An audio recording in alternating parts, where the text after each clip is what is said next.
Alright guys, so in this video we're going to go through how to find the perfect lead avatar. That way you're able to configure your routing and discover what actually converts. So the first thing here is that you don't want to guess, you want to start actually knowing. And most teams route based on assumptions, like I said before, assuming that a high budget means it should be routed to your senior closer. In a lot of cases that is true. However, you want to understand things at a deeper level. So if your data reveals something completely different, you want to know that, and that's what the scheduling cohort is for. This is what's going to tell you the truth. So there's 4 data points to analyze, and this is going to help you know exactly what an MQL, a meeting qualified lead, and an SQL, a sales qualified lead, looks like. Number 1 is the book rate, so which answers are most likely to schedule an appointment. The close rate, which answers actually convert to sales. The show up rate, which answers actually end up showing up to the call, and then the cancel rate, so which answers usually end up resulting in a no-show. So pro tip here is, instead of analyzing individual leads, you want to look for patterns across your entire funnel, right? So there's 3 patterns to look for. Are high value signals, so a high close rate and a high show up rate. These are the leads that you want to route to your best closers immediately. Warning signs would be like a high booking rate but a low close rate. These end up being typically like tire kicker leads who end up wasting your closer's time. So maybe this is the type of lead that you want to route to more of your junior closer, or even redirecting them to a different offer if you have one.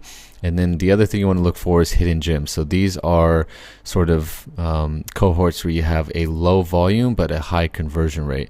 And this is maybe telling you that you need to update your ads or your funnel and the messaging within that.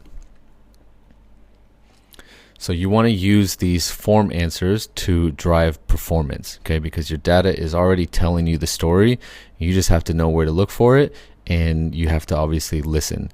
So to give you an example, when a prospect selects their company sizes 1 through 10, you obviously want the system to route them to specific closers based on the historical data that you've seen within your analytics dashboard.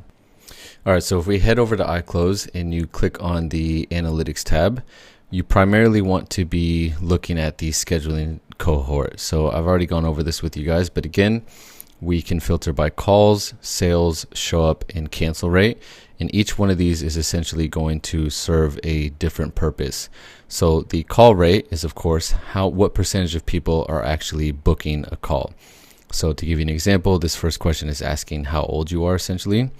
And you can see here that people that answer 50 plus are most likely to end up booking. So this may be an indication that you want to start targeting more people who are 50 plus years old. Now if we look at the sales tab, for example, let's look at this second question here, was essentially asking how much they're currently making. You can see here people that answer 1,200 to 2,500 pounds or euros are most likely to end up closing. So this may be the cohort or the sort of invitee question answer that you would like to route to your best closer.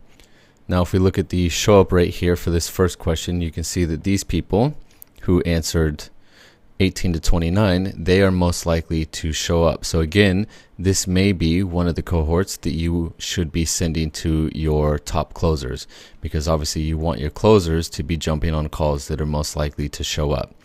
Now if we look at the cancel rate for this question here, you can see that 69% of these people end up canceling their call, right? This isn't even people who don't end up showing up. This is people who end up canceling the call before the call. So this may be an indication that these leads should be either redirected to a different offer or to a discovery call, or just entirely disqualified in general. So this is where you should essentially be living in order to find your perfect ideal avatar. Again, each one of these sort of tabs is going to give you different insights. They're going to serve different purposes, but this is really going to help you understand what leads should be disqualified, what leads should be routed to which closers, and which leads should be redirected to different offers. All right, so now that we have an idea of who the perfect ideal avatar is, now we can actually go ahead and set up the conditional routing based on the data that we actually just found. And so with that, I'll see you in the next video.